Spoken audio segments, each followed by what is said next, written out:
वो दौर था 1950 से 70 के दशक का, जब पटना की दुर्गा पूजा सिर्फ धार्मिक अनुष्ठान नहीं बल्कि संगीत और नृत्य का सबसे बड़ा उत्सव हुआ करता था। गांधी मैदान, पटना जंक्शन, बोरिंग रोड, गर्दनी बाग, ये स्थान बदल जाते थे खुले मंचों में, जहां रात से सुबह तक कला का जादू बिखरता था।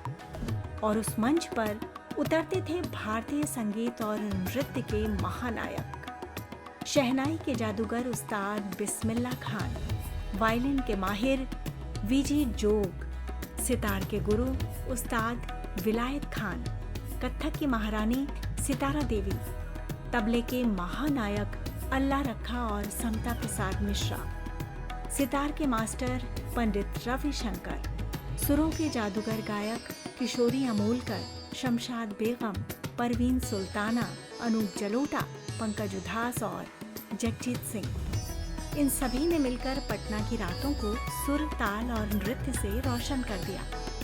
लोग यहाँ तक कि कलकत्ता और बनारस से भी आते थे, सिर्फ इस सांगीतिक जादू को देखने और सुनने के लिए। लेकिन वक्त के साथ वो परंपरा थम गई। न मंच सजे, न सुर गूंजे, और पटना फिर कभी उस स्वर्णिम सांगीतिक वैभव को नहीं देख सका। और अब कई दशकों की खामोशी के बाद उसी मंच पर दुर्गा पूजा के इस पावन अवसर पर पटना ने अपनी संगीत और नृत्य की वैभवशाली परंपरा को फिर से जीवित किया। 3 दिनों के इस उत्सव के अनुभव के बाद पटना ने अपनी सांस्कृतिक विरासत और संगीत की परंपरा को फिर से महसूस किया। तो बहुत पहले जो दुर्गा पूजा पटना में जो दुर्गा पूजा जो होता था, तो उस दुर्गा पूजा का सबसे बड़ा आकर्षण यहाँ का संगीत समारोह हुआ करता था। तो हम लोगों ने ये निर्णय किया कि हम लोग भाई कलाकारों के संपर्क में हैं, उनसे उनका कार्यक्रम कराते हैं, तो क्यों नहीं हम उनको पब्लिक आउटरीच प्रोग्राम में लाएं। तो उसी के तहत हमने सोचा कि भाई 40 साल हो गए, ये सारी जो संगीत समारोह होते थे वो बंद हो गया, और उसके बदला में फिर वही बॉलीवुड हो गया, या कुछ भोजपुरी गाने हो गए, या रैप हो गया, आजकल डांडिया का बाहर चल रहा है। तो ये कुछ न कुछ होता रहा। लेकिन शास्त्रीय संगीत तो बिल्कुल ऐसे तो लुप्त हो जाएगा लोगों के बीच से। इसीलिए हम लोगों ने ये सोचकर इसको शुरू किया, दिस इज़ अ स्पीक में के पब्लिक आउटरीच प्रोग्राम, कि लोगों के बीच में अब जाना चाहिए। तो ये उसी सोच के तहत इस कार्यक्रम को हम लोगों ने शुरू किया कि हम लोग 3 दिवसीय करेंगे। इसको एक उत्सव के रूप में हम लोग करेंगे, और 2 कलाकार एक दिन हम लोग रखेंगे। गवर्नर साहब को सबसे पहले हम लोग उनको इनवाइट किए थे कि आप इसका उद्घाटन करेंगे, और वो आए भी थे, बहुत अच्छा बोले भी थे। गवर्नर साहब हमारे आरिफ मोहम्मद खान साहब जो है, बड़े वेदों के ज्ञानी आदमी हैं, वो आए थे, वो उद्घाटन करता थे वो। और फिर और भी कुछ हमारे, क्योंकि गवर्नमेंट ऑफ बिहार के कुछ विभागों ने हम लोग को बहुत मदद किया था, तो उनके जो थे, जैसे पटना के कमिश्नर थे उसमें मौजूद थे, कला संस्कृति युवा विभाग के सचिव मौजूद थे, और women development and child corporation के उसके सचिव जो हैं वो मौजूद थी। पटना साहिब के सांसद जो हैं रविशंकर प्रसाद, वो वहाँ पर मौजूद थे। तो ये उद्घाटन हुआ, और उसके बाद जो पहला कार्यक्रम जो था वो आपको पंडित उल्हास कशालकर जी का था, जिनके साथ तबले पर सुरेश तलवलकर जी।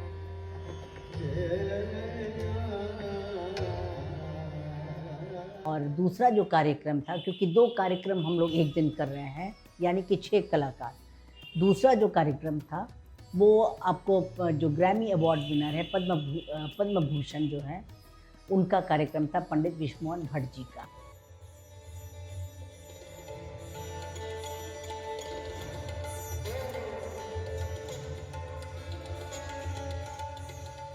जिनके साथ पद्मश्री तो नहीं, SNA अवार्डी हैं राम कुमार मिश्रा, वो उनके साथ तबले पर थे। पहला दिन का ये कार्यक्रम था। दूसरे दिन का कार्यक्रम जो था वो बहुत ही बढ़िया था, युगलबंदी का था वो। पहला था पंडित राजन मिश्रा जी अब नहीं हैं, उनके दोनों सुपुत्र पंडित रितेश मिश्रा और पंडित रजनीश मिश्रा।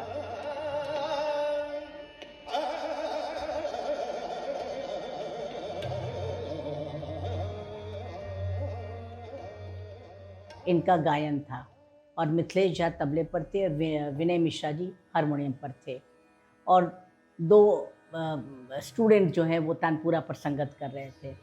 और जो दूसरा कार्यक्रम था वो इंस्ट्रूमेंटल था। पंडित रोनू मजुमदार बांसुरी पर थे और विद्वान मैसूर मंजूनाथ वो वायलिन पर थे, और अभिजीत बैनर्जी तबले पर और एक तरफ मिथिलेश झा तबले पर। तो ये दूसरा कार्यक्रम था।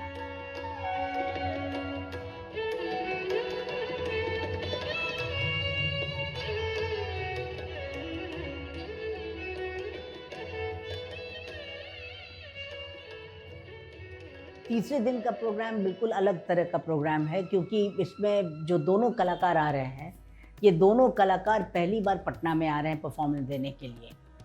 जो पहली कलाकार है वो सूर्य गायत्री है, जो बहुत सुनते हैं। 5 साल की उम्र से ही उन्होंने पूरा हनुमान चालीसा का पाठ किया था, और उनको MS सुब्बलक्ष्मी अवार्ड मिला है।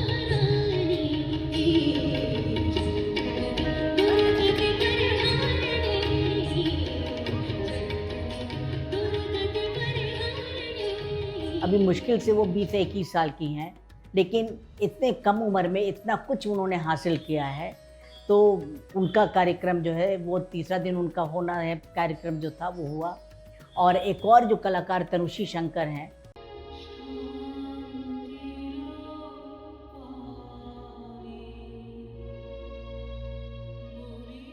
तो उनका जो था वो दूसरा कार्यक्रम उनका जो था, ये पटना पहली बार आई हैं।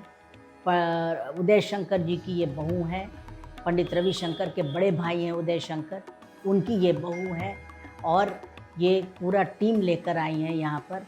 और ये टीम इनका कार्यक्रम जो है ये लास्ट कार्यक्रम हमारे पूरा दुर्गा महोत्सव का था। ये सिर्फ एक महोत्सव नहीं था, इसने याद दिलाया कि ये शहर सदियों से संगीत और नृत्य का केंद्र रहा है।